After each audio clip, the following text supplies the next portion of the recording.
What is an earthquake? In this slide, now we'll study about earthquake and what is it. So the main point we'll study in natural hazards, part 2, is what are earthquakes? The earthquakes, why do they occur? And how can we come to know before about them? I am Dr. Preeti Mathur, Associate Professor, Department of Zoology, SPC, Government College Ajmer.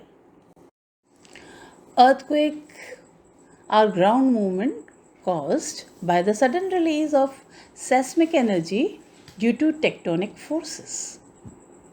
In this diagram, you can see the epicenter. Epicenter means the center of the earthquake, point of the center of the earthquake. Then it is also shown the focus portion in the middle. Now, the focus of an earthquake is the actual location of the energy released inside the Earth's crust. The epicenter is the point on the Earth's surface directly above the focus. Now, the next point of mine, I come to my next point, that is why do the earthquakes occur? They occur due to the seismic energy, which is usually caused by the brittle failure, that is fracturing of rocks under stress. You can see the diagram in the figure. You can see the distribution of earthquakes around the globe. This commonly occurs due to movement along tectonic plate boundaries. In this slide, you can see the earthquake magnitude. The figures are given clearly over here. What are the effects of earthquakes and the approximate number of each year? Year-wise the number is given and the effect is shown clearly in this slide. You can go through it. Now in this picture, you can see that the green line, it shows that the effect is less, and the lowest line, that is a red color line, that is the highest effect. So in green color line, as it is shown in this slide, usually the earthquakes are not felt when it is more than 2.5 or less than 2.5. When the earthquake is between 2.5 to 5.4, then often it is felt and only minor damage occurs in this. Approximate, it is of 30,000 years ago. And then 5.5 to 6.0 effect, there is slight damage to buildings and other structures. When the earthquake is between 6.1 to 6.9, it may cause a lot of damage in very populated areas. And when the earthquake is from 7.0 to 7.9, the major earthquakes occur and serious damage occurs in this zone. And when it is more than 8.0, then it is a great earthquake and can be totally destructive near the epicenter.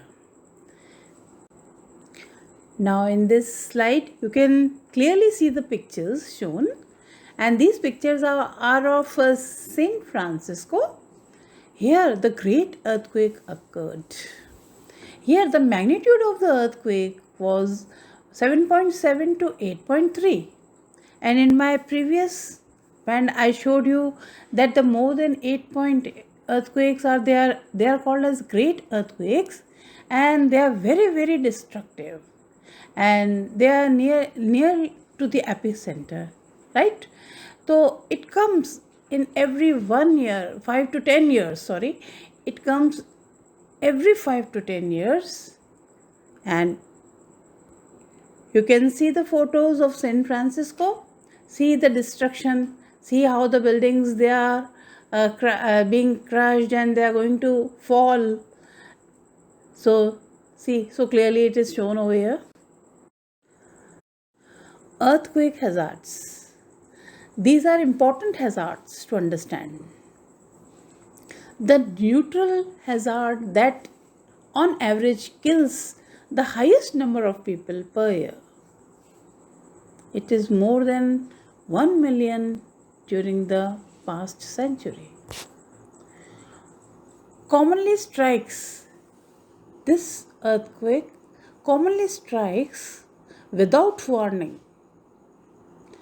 It does not give any time for evacuation, and it is not at all predictable trend to earthquake numbers, magnitude, or location.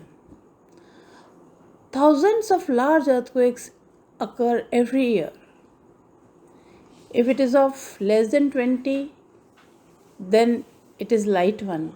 And if it is more than 7, and these account for 90% of the energy released and 80% of all the fatalities. In this pic, you can see the destruction caused by the earthquakes. See the slides here, see the destruction which is caused. इस slide में you can see, and we can also learn how to mitigate the hazard from earthquakes. यहाँ पर हम देख रहे हैं कि एक बिल्डिंग नीचे किस तरह से वो टेढ़ी हो गई है, टूट गई है, और ऊपर जो है वो नहीं टूटी है. तो इसको रीइंफोर्स कैसे करें बिल्डिंग्स को? There is great planning in this. There should be. Secondly, how to educate people so that they can come to know very fast, and within 4 to 5 minutes they can evacuate the building. And lastly, there should be a disaster plan. Like the structures should be made in this way that the building, if it is shaking, it should take some time, and so that the people, they should come out of the building और अपने आप को वो बचा सकें.